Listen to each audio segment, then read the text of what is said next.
जी Nazim, break खां पोइ हिकु भेरो ॿीहर प्रोग्राम में अव्हांखे चऊं था भलीकार। पाण ख़ैबर पख्तूनख्वा जी ॻाल्हि ॿोल कंदासीं। इंतिहाई अहम मामिलो आहे, सर्दियुनि जी सीज़न हले पई ऐं तीरा वादी मां वॾे पैमाने ते जेका लॾपलाण थी आहे, सो खोड़ माण्हू जेके आहिनि उहे परेशानी जे आलम में आहिनि। मासूम ॿारड़ा उन्हनि सां गॾु आहिनि, पीरसन आहिनि, के बीमार बि हूंदा, उहे खोड़ परेशानियुनि खे मुंहुं ॾियनि पिया। ॿुधाए पियो न ते ऑपरेशन थिए पियो, कुझु धुरियुनि जो चवणु आहे त ऑपरेशन थिए पियो। वफ़ाक़ हुकूमत चवे पई त न, अहिड़े क़िस्म जो को ऑपरेशन कोन थियो आहे। तहरीक इंसाफ़ बि दावा आहे त माण्हुनि खे ज़बरदस्ती उतां निकाली ॾिनी पई वञे। वफ़ाक़ी हुकूमत जो चवणु आहे त इहो सूबाई हुकूमत ते सभु कुझु थिए पियो। सो हीउ मामिलो आहे छा, उनखे सम्झण जी कोशिशि कंदासीं। ख़ैबर पख्तूनख्वा सां तालुक़ु रखंदड़ सीनियर सहाफ़ी ऐं तर्ज़ निगार मोहम्मद फ़हीम साहब हींअर असां सां टेलीफोन लाइन पे मौजूद हैं। मोहम्मद फ़हीम साहब, बहुत शुक्रिया सर, आपने हमारे लिए वक्त निकाला। जिससे हम देख रहे हैं कि सर्दियों की सीज़न है, वैसे भी लोग बड़े परेशान होते हैं सर्दियों की सीज़न में, लेकिन जहाँ पर बर्फ़बारी पड़ रही हो वहाँ से अगर इनखला हो तो वहाँ के लोगों के मसाइल और ज़्यादा बढ़ जाते हैं। जो ख़बरें तीरा से आ रही हैं, हम तो कराची में बैठे हुए हैं, आप मज़ीद हमें बता सकते हैं कि सर वहाँ पर सूरत हाल है क्या? क्योंकि हम देख रहे हैं वफाकी हुकूमत अलग प्रेस कॉन्फ्रेंस करते हैं, उनके नुमाइंदे, सूबाई हुकूमत के नुमाइंदे कुछ और बता रहे हैं इस ऑपरेशन के हवाले से। एक्चुअल सूरत हाल है क्या सर फ़हीम साहब तीरा ऑपरेशन के हवाले से? जी बहुत शुक्रिया।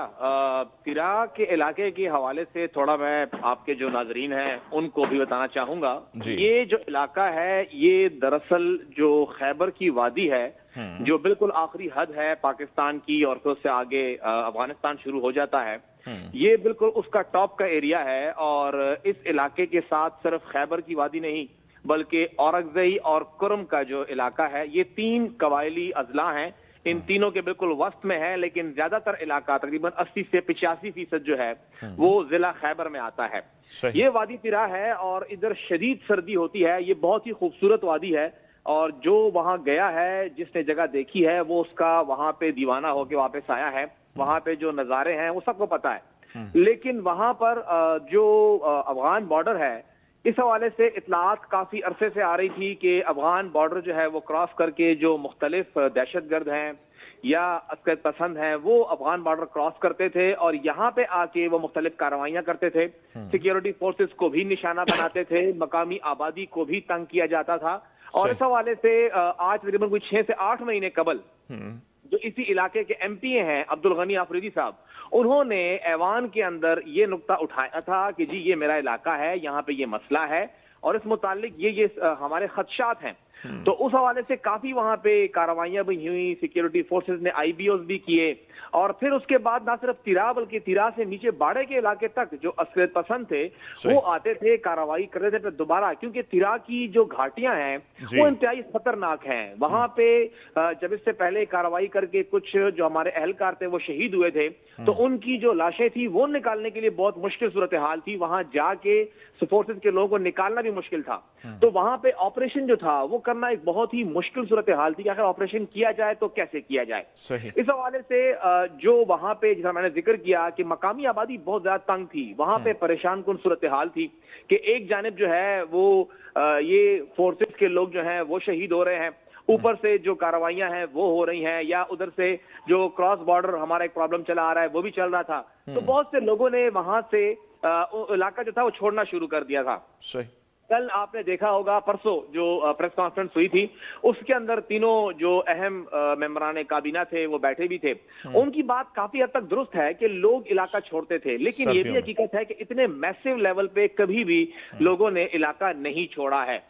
जो बताया गया है 1,30,000 के करीब आबादी जो है वो वहां पर मुकीम है। इस इलाके की जो 6 मुख्तलिफ इलाके हैं, देहात हैं तिरा वादी के, उनकी जो कुल स्ट्रेंथ है जो 1,30,000 है, कोई 16 से लेके 17,000 खानदान हैं, उनमें से 12,500 खानदान जो है वो निकल चुके हैं। और उनके निकलने की टाइमिंग बहुत अजीब सी है।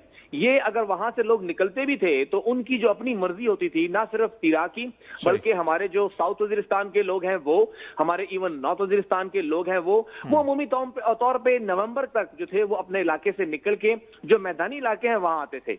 लेकिन ये वो लोग नहीं थे जिन्हें इस बार निकाला गया और वहां से लोगों का इनखिला हुआ। जो बेशतर बाजार थे वो बंद हुए और फिर उसके बाद वहां एहतजाज सब कुछ हुआ। अभी आपने पूछा कि अभी सिचुएशन क्या है, इस वक्त वहां पर जो अभी सूरत हाल सामने आई है, तो जो तिरा ऑपरेशन एक प्योरली सिक्योरिटी का मामला है, ये मामला अमन अमान से मुंसलिक है उससे अमन व अमान की बात बिल्कुल हट गई है। अब ये प्योरली जो है वो एक सियासी मसला बन चुका है, जिसमें सूबाई हुकूमत और वफाकी हुकूमत आमने सामने आ चुकी है। जो जरगा हुआ था सही, उसमें 25 जनवरी तक का वक्त दिया गया था। 25 जनवरी तक इलाके को खाली किया जाना था, लेकिन अभी तक जो हमारी इत्तलात हैं 3.5 से लेके कुछ कम 4000 खानदान अभी तक वहां पर फंसे हुए हैं। और डिप्टी कमिश्नर खैबर की जानिब से आज से कोई 3 रोज कबल उन्होंने इनखला रोक दिया। उन्होंने कहा जी बर्फबारी बहुत ज्यादा हो रही है, हमारे पास यहाँ पर फैसिलिटेशन नहीं है, आप लोगों को हम लोग फैसिलिटेट नहीं कर सकते हैं, तो आप लिहाजा अपने घरों में ही रहें जब तक मौसम जो है वो दोबारा नॉर्मल नहीं होता। तो इनखला रुका हुआ है, ऑपरेशन के हवाले से तमाम कार्रवाइयां रुकी हुई हैं, कोई कार्रवाई नहीं हो रही है। और जो लोग वहां से निकल के आ गए हैं अब वो भी एक अजीब सी सूरत हाल के अंदर है, तो वो करें तो क्या करें, क्या वो दोबारा अपने घरों को जाएं या ना जाएं। तो इस हवाले से वज़ीर आला खैबर पख्तूनख्वा मोहम्मद सोहेल आफरीदी साहब ने इतवार के रोज पेशावर जो खैबर का जमरोद का इलाका है वहां के फुटबॉल स्टेडियम के अंदर उन्होंने एक जरगा बुलाया है। तमाम आफरीदी कबाइल जितने भी हैं, चाहे वो कुकी खेल हैं, शिनवारी हैं, आफरीदी खुद हैं, सलमान खेल हैं, उन सबको, मलक गोरों को, उन सबको उन्होंने बुलाया है कि आप सब वहां पर आएं और तिरा से मुतालिक जो है वो तमाम जितने भी वहां के अमायदीन हैं वो फैसला करेंगे कि आखिर आगे का अमल क्या होगा। ठीक, बिल्कुल, यहाँ तक तो ज़बरदस्त। लेकिन मुझे याद पड़ता है 2 हफ्ते पहले गालबन हमने बात की थी, तभी आपने बताया था कि जो ज़िलाई इंतज़ामिया है उन्होंने और कबायली जो है उनके बीच में एक मुआहिदा हुआ है, एक टाइम फ्रेम तय हुआ है, इतने टाइम तक ऑपरेशन होगा, वहाँ से इनखला होगा, कुछ स्कूल खाली करवाए जा रहे हैं।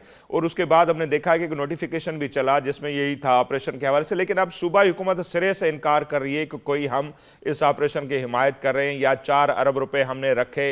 वो तो कह रहे हैं कि ज़बरदस्ती लोगों को वहाँ से निकाला जा रहा है। तो ये भी बड़ा कन्फ्यूजन है कि क्या ज़बरदस्ती निकाला जा रहा है, सूबाई हुकूमत की ताउन से ये सब कुछ हुआ था इनखला, या उसमें सूबाई हुकूमत की कोई रजामंदी शामिल नहीं थी। ये बड़ा मेमा बना हुआ है एक।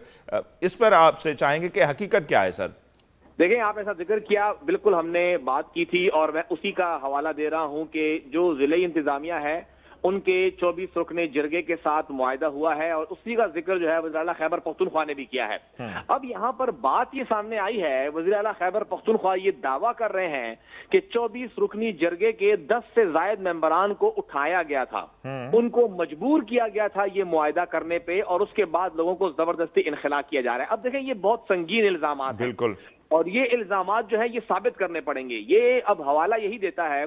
और अगर आप देखें तो असल में हमारी थोड़ा सा प्रॉब्लम ये आता है अमूमी तौर पे पॉलिटिकली भी और ये और हम सहाफियों का भी कि हम लोग बहुत छोटे सा टाइम जो है ना हमें भूल जाता है कि हम लोग क्या कर रहे हैं क्या नहीं कर रहे। अगर आप इस खत को देखें, मैंने बतौर सहाफी थोड़ा तहकीक किया, थोड़ा चीजें देखी और मैंने बहुत मुश्किल काम नहीं किया, जो मेरे पास डेटा था मैंने वही देखा। इस खत के अंदर जो ये खत है जो आप नोटिफिकेशन कर रहे हैं ये 26 दिसंबर को हुआ है जी। ये नोटिफिकेशन ख्वाजा आसिफ साहब ने भी शेयर किया है कि 26 दिसंबर को नोटिफिकेशन हुआ, लेकिन ये नोटिफिकेशन 26 दिसंबर का नहीं है। असल में ये कंटिन्यूएशन है जिन्होंने सेक्रेटेरिएट बीट की है। मैं खुद ये बीट कवर करता आ रहा हूं। दरअसल ये प्रोसेस शुरू हुआ था 28 अक्टूबर को, यानी आज से कोई तकरीबन 4 महीने कबल। बिल्कुल, और ये वो वक्त था जब वजीर आला खैबर पख्तूनख्वा मोहम्मद सोहेल आफरीदी को मनसब संभाले 13 रोज हुए थे। तो अगर आप पॉलिटिकली देखें, सिक्योरिटी वाइज देखें, जो भी देखें, तो ये मामला उस टाइम से शुरू था, नंबर 1। नंबर 2, जिस तरह आपने कहा कि हमने भी आपके प्रोग्राम में जिक्र किया, सब कुछ हुआ, हम बारहा कहते रहे कि लोग वहां से निकल रहे हैं, लोग वहां पर तंग हैं, इनखला कर रहे हैं, प्रॉब्लम्स हैं। सूबाई हुकूमत मुकम्मल डिनाइल के फेज में थी। शफी जान साहब, जहां हमने उनसे बात की, हमारे साथियों ने बात की, पेशावर में कोई इनखला नहीं हो रहा है, लोग झूठ बोल रहे हैं कि इनखला हो रहा है, लोग निकल रहे हैं। ऑन रिकॉर्ड है जो खैबर के मुंतखब रुकने कौमी असम्बली हैं इकबाल आफरीदी साहब, उन्होंने कहा जी बर्फबारी हो रही है इसलिए लोग निकल रहे हैं, कोई जबरदस्ती का इनखला नहीं हो रहा है। तो सूबाई हुकूमत मुकम्मल डिनाइल की पोजीशन में थी। मामला कहां खराब हुआ, ये बहुत बड़ा सवाल है। जब हमारे वज़ीर आला खैबर पख्तूनख्वा आपके मेहमान बने, जब वो कराची में थे, उस वक्त में यहाँ पे खैबर के लोग, तिरा के लोग जब निकले, बर्फबारी हुई और उसके अंदर एक बच्चे की जो थी वो हलाकत हुई, वो जाबहक हुआ शदीद सर्दी से, ये इत्तलात सामने आई और बहुत से लोगों की वीडियोज आई कि हमारी क्या हालत है और हमारे अपने जिले का वजीर आला कहाँ है। तो वहां से मामला खराब हुआ और फिर वजीर आला को दोबारा आना पड़ा। अगले ही रोज वो खुद तिरा गए, लोगों से मुलाकातें की, फिर वो वीडियोस बनी, फिर एमपीए को कहा, एमएनए को कहा, काबीना गई, तो फिर सूबाई हुकूमत इन्वॉल्व हुई और सूबाई हुकूमत ने ये ओनरशिप लेना शुरू की कि हाँ जी लोग निकले हैं। अब दूसरी बात ये है कि वजीर आला खैबर पख्तूनख्वा सुहेल आफरीदी साहब की जो पहली कैबिनेट मीटिंग थी 14 नवंबर को, उस काबीना के इजलास के अंदर आईडीपीस के लिए, तिरा के आईडीपीस के लिए 4 अरब रुपए मंजूर हुए हैं। और उसके अंदर जो टाइटल है वो ये लिखा हुआ है कि ये इंटेलिजेंस बेस्ड टारगेटेड ऑपरेशन है। अभी तक सूबाई हुकूमत जो है उन्होंने इस मामले को ठीक तरह से नहीं संभाला है। मैं ये समझता हूं बतौर सहाफी कि जो सूबाई हुकूमत है उन्होंने इस मामले को पॉलिटिकली बहुत अच्छा खेला है, बड़े अच्छे तरीके से। वो वहां जाके वीडियोस बनी है, लोगों की जो लाचारी है, वहां पे बेबसी है, मुश्किलात हैं, उसको वो लेकर आए हैं। और वफाकी हुकूमत की जो पॉलिटिकल फ्रंट है वो बुरी तरह नाकाम हुआ है। अगर आप देखें, ख्वाजा आसिफ साहब ने प्रेस कॉन्फ्रेंस की, अता तारण साहब थे, उनके साथ इस्ताव अली साहब थे, उनके पास कोई जवाब नहीं था, सहाफियों के सवाल तक उन्होंने म्यूट कर दिए। तो पॉलिटिकली बहुत कमजोर प्रेस कॉन्फ्रेंस थी। लेकिन अगर टेक्निकली देखा जाए, जो ब्यूरोक्रेटिक वे था वो खैबर पख्तूनख्वा हुकूमत का इंतहाई कमजोर रहा है। सूबाई हुकूमत को कोई अंदाजा नहीं है कि किस तरह से रिलीफ एंड रिहेबिलिटेशन डिपार्टमेंट काम कर रहा है। उन्हें कोई अंदाजा नहीं है कि डिप्टी कमिश्नर ने किसके इख्तियारात इस्तेमाल करते हुए जरगा किया। उन्हें कुछ पता नहीं है कि डीसी ने किस बुनियाद के ऊपर 28 अक्टूबर को खत लिखा। वो तमाम चीजें जो हैं, तो ये सूबाई हुकूमत की एक नाकामी है, कमजोरी है कि वो इंतजामी तौर के ऊपर इस मामले को नहीं देख पा रहे हैं। और इसीलिए पेशावर के बेशतर सहाफी ये शिकवा करते हैं कि सुहेल आफरीदी की हुकूमत पॉलिटिकली तो बहुत अच्छी है, लेकिन गवर्नेंस के एतबार से इंतहाई कमजोर है। उन्हें कुछ पता नहीं है, कोई अंदाजा नहीं है कि आखिर वो क्या कर रहे हैं और उन्हें करना क्या है। बिल्कुल। अच्छा सर, जैसे बिल्कुल आपने सही फरमाया, हमारा भी मोटिव शुरू से आप जानते हैं यही रहा है कि भाई अमन हो, कोई भी बच्चा किसी माँ का जो है वो दहशतगर्दों का निशाना ना बने, गवर्नेंस अच्छी होनी चाहिए। हम अगर बात करते हैं तो किसी की तरफदारी नहीं करते, हम यही कहते हैं मामला बेहतर हो। ना वफाक को उधर बैठकर प्रेस कॉन्फ्रेंस करनी चाहिए, ना इनको सियासत खेलनी चाहिए, अमन की तरफ सबको आना चाहिए। हमने कल भी बात की कि वजीर आजम साहब भी पेशावर नहीं आते और सिक्योरिटी का सेमिनार होता है पेशावर के हवाले, खैबर पख्तूनख्वा के हवाले से, वो इस्लामाबाद में होता है, जो को नहीं होना चाहिए। फिर सुहेल आफरीदी साहब की स्टेटमेंट जिस तरह से हम देखते हैं, उन्होंने कहा कि पख्तूनों के सुरों का सौदा किया जा रहा है, हम पर जंग मुसल्लत की जा रही है। तो आप समझते कि इस तरह की स्टेटमेंट देनी चाहिए? और वहां जाके फिर ये भी कह दिया कि अगर ये मंसूबे नाकाम हो गए तो मुझ पर भी अटैक हो सकता है। तो इन बयानात को आप किस तरह देखते हैं जो सियासत हो रही है सारी सूरत हाल पर? देखें, जो मसला आ रहा है ना, वो ये आ रहा है कि खैबर पख्तूनख्वा की हुकूमत और वफाक आपस में एक दूसरे पे बिल्कुल जीरो एतबार करते हैं। इनके दरमियान किसी किस्म की कोई भी अंडरस्टैंडिंग नहीं है। आपको याद होगा जब अली अमीन गंडापुर साहब वजीर आला थे तो उन्होंने ओपनली एक बात कही थी और फिर वो उसको एडमिट भी किया गया था। उन्होंने कहा था कि जो एनएफसी है उसका इजलास बुलाने के लिए मुझे जो गारंटी दी है, एसआईएफसी का इजलास था, वो हमें फील्ड मार्शल साहब ने दी है, आर्मी चीफ साहब ने दी है कि हाँ जी इजलास बुलाया जाएगा। फिर आपको याद होगा आर्मी चीफ साहब पेशावर आए थे, उन्होंने पेशावर में पॉलिटिकल जमातों से मुलाकातें की थी। तो वजह ये थी कि कोई भी खैबर पख्तूनख्वा हुकूमत बिल्कुल भी शहबाज शरीफ साहब पे एतबार करने को तैयार नहीं थी। उसकी वजह यह है कि पिछले 3 सालों के अंदर अगर हम लोग फाइनेंशियल मैटर्स देखें, इंतजामी मैटर्स देखें, वफाकी हुकूमत ने सूबे के साथ किसी भी किस्म का ताउन नहीं किया है। तकरीबन 52 अरब रुपए पिछले 3 सालों के अंदर सूबाई हुकूमत जो है वो इन जो ऑपरेशंस हैं जो चले आ रहे हैं, चाहे वो वजीरिस्तान में हो, कुरम के अंदर हो, खैबर के अंदर हो, बाजौड़ के अंदर हो, ये ऑपरेशन जब होते हैं तो वफाक इसमें अपना हिस्सा डालता है। उन्होंने हाथ खींचा हुआ है कबायली अजला के। लेकिन सर आपने देखा होगा जो पेशावर के हवाले से या खैबर पख्तूनख्वा सेमिनार हुआ, वजीर आजम साहब ने कहा कि दूसरे सूबों का हिस्सा काट कर हम केपी को दे रहे, वो तो ये दावे कर रहे हैं, गालबन 12 अरब या इससे ज्यादा की रकम की वो बात कर रहे थे। देखें, दावा तो वो करेंगे ना। अब वजीर आजम तो ये नहीं कह सकते ऑन रिकॉर्ड के जी मैं जाती कर रहा हूं, वो तो कहेंगे मैं बड़ा अच्छा काम कर रहा हूं, वो तो कोई भी कहेगा हम जाती कर रहे हैं। लेकिन ये फिगर्स तो डाटा पड़ा हुआ है, सबके सामने है, और ये चीजें तो बारहा की गई है कि आपने वादा किया था। आप देखें, आप खुद देखें, जब ये 2022 का सैलाब आया तो हर सूबे के लिए पैसे रखे गए थे। आपको याद होगा बिलावल भुट्टो जरदारी ने उस वक्त पीडीएम की हुकूमत का बजट मानने से इनकार किया था कि 10 अरब ना मिले हम नहीं करेंगे। तो सिंध को तो मिल गए, वो खैबर पख्तूनख्वा को नहीं मिले। खैबर पख्तूनख्वा के ऊपर आटा बंद कर दिया जाता है कि यहाँ पे आटा ना मिले। यहाँ पर इस वक्त 3200 रुपए की 20 किलो की बोरी मिल रही है आपको। तो सूबे का वफाक के साथ मसला बहुत ज्यादा है। और आपने देखा जब आपके यहाँ हमारे वजीर आला आए तो ना कोई रास्ता बंद हुआ, ना कोई दुकानें बंद हुई, ना किसी के ऊपर कोई बदतमीजी हुई, बल्कि उनको फ्री स्पेस दिया गया। लेकिन पंजाब में क्या कुछ हुआ। तो PMLN के ऊपर ट्रस्ट करना जो है वो चाहे सोहेल अफरीदी हो चाहे वो अली अमीन गंडापुर हो, वो ट्रस्ट नहीं कर पा रहे, क्योंकि PMLN वो ट्रस्ट दे ही नहीं पा रही। वो पॉलिटिकल राइवलरी इस लेवल पे आ गई है कि उसके अंदर खैबर पख्तूनख्वा की आवाम सफर कर रही है। तो वफाक को अगर यहाँ पे अंडरस्टैंडिंग क्रिएट करनी है तो क्योंकि जो एतबार का रिश्ता है वो खराब वफाक की तरफ से हो रहा है इस वक्त। सिर्फ इन पिछले 3 सालों में जब से इमरान खान साहब गए हैं और ये हुकूमत आई है, शहबाज शरीफ साहब थे, फिर निगरान दौर, फिर दोबारा साहब थे, खैबर पख्तूनख्वा के आईनी तौर पे जो रकम बनती है NFC के अलावा, जो हमारे NFC के अलावा जो शेयर हैं, अपना NHP के शेयर हैं, ऑयल एंड गैस के हैं, पानी के हैं, IDPs के हैं, वो हमारे तकरीबन कोई 1500 अरब रुपए तक पहुंच गए हैं इन पिछले 3-3.5 सालों में। तो एक बहुत बड़ी रकम है जो वफाक ने रोकी हुई है और उससे सूबे के अंदर जो गवर्नेंस है उसका बहुत बुरा हाल है, वो मिलनी चाहिए। बिल्कुल। अच्छा सर, एक पॉलिटिकल सवाल, हम देखते हैं कि खान साहब की मुलाकात पर तवील अरसे से बैन है, लेकिन कल ये खबरें रिपोर्ट हुई कि गौहर खान साहब को इजाज़त थी लेकिन उन्होंने मुलाकात नहीं की, जो उन्होंने खुद भी कहा कि अगर फैमिली के लोग होते, वकला होते तो मिलता। इस पॉलिसी को किस तरह देखते हैं, क्योंकि खबरें ये भी थी कि खान साहब की शायद तबीयत के हवाले से कुछ इशूज़ हैं, हेल्थ के हवाले से। आप नहीं समझते अगर कल मुलाकात हो जाती तो 8 फरवरी वाली जो एहतजाज है उसके हवाले से भी कुछ पेशरफ्त हो सकती थी, ब्रीफिंग हो सकती थी, या सेहत के हवाले से भी खबरें बाहर आ सकती थी। तो इस पॉलिसी को आप किस तरह देखते हैं, जो गौहर खान साहब ने मुलाकात नहीं की, तो आपको क्या लगता है कि क्यों उन्होंने नहीं की, या ये पॉलिसी आप कैसे देखते हैं? सर आपको क्या लगता है उन्होंने मुलाकात नहीं की? रिपोर्ट ये हुआ है कि नहीं हुई? बस हो सकता है कि मुलाकात हुई हो। अच्छा, लेकिन हाँ, ये तो बड़ी खबर दे रहे हैं आप फिर हमें। देखिए हमारी इत्तलात ये है कि जो पाकिस्तान तहरीक इंसाफ के कुछ रहनुमा हैं, इंक्लूडिंग बैरिस्टर गौहर साहब, इन्हें इजाजत है कि ये जब चाहें जाके इमरान खान से मुलाकात कर सकते हैं। अच्छा। लेकिन मसला जो आ रहा है वो आ रहा है पाकिस्तान तहरीक इंसाफ की सोशल मीडिया की टीम का। ओके। आप जानते हैं कि इस वक्त जो सब जानते हैं, ये एक ओपन सीक्रेट है कि ये पूरा जो सोशल मीडिया की टीम है उसको अलीमा खान साहिबा चला रही हैं। तो जो बंदा अंदर जाएगा, अगर अलीमा खान साहिबा नहीं होंगी, उज़मा खान साहिबा नहीं होंगी, नौरीन साहिबा नहीं होंगी, तो वो जो है वो PTI की सोशल मीडिया की टीम की हिट लिस्ट पे आ जाएगा। फिर वो उसको गद्दार साबित करते हैं, वो उसको जो भी साबित करते हैं, चाहे वो मिला हुआ साबित करते हैं, तो फिर कोई भी उस गालम गलोच के सामने तैयार नहीं होता है। जो मेरी इत्तलात है, तकरीबन आज से कोई महीना पहले महमूद खान अचकजई साहब जब उन्होंने ये कहा कि मैं मुज़ाकरात करूंगा और अलीमा खान साहब हम मुज़ाकरात नहीं करेंगे, हम स्ट्रीट मूवमेंट चलाएंगे, तो एक पूरी कैंपेन चली थी अचकजई साहब के खिलाफ।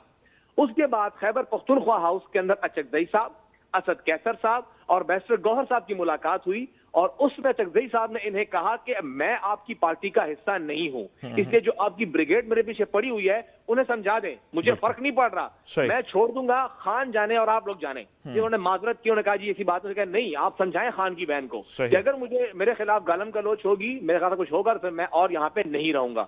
तो उस वक्त उनको राजी किया। तो ये जो है ना, ये जो आपके सोशल मीडिया है PTI का, उसका सामना करना हर किसी के बस की बात नहीं है। आप देखें सोहेल अफरीदी ने दोपहर में कैबिनेट मीटिंग की, शाम तक कैबिनेट मीटिंग खत्म हुई, उसने मिनरल डेवलपमेंट कंपनी का बिल मंजूर कर लिया। बिल्कुल। और 3 घंटे के बाद सोशल मीडिया पे उसके सिर्फ 3-4 ग्राफिक्स बने और एक आध वीलॉग हुआ, मैंने खुद लॉग किया उसके ऊपर, और शाम को रात को 10 बजे उसने कहा हम जिसको रोक रहे हैं। तो ये प्रेशर लेना हर किसी के बस की बात नहीं है। तो अगर मुलाकातें हो भी रही हैं, पर्दे पर्दा हो रही है, थोड़ी बहुत हल्की फुल्की कुछ पैगाम रसानी भी हुई है जो मेरी इत्तलात है, लेकिन वो ऐसी है कि काफी हद तक एक बड़े तरीके के साथ की जा रहा है, तो वो इसीलिए सब कुछ हो रहा है।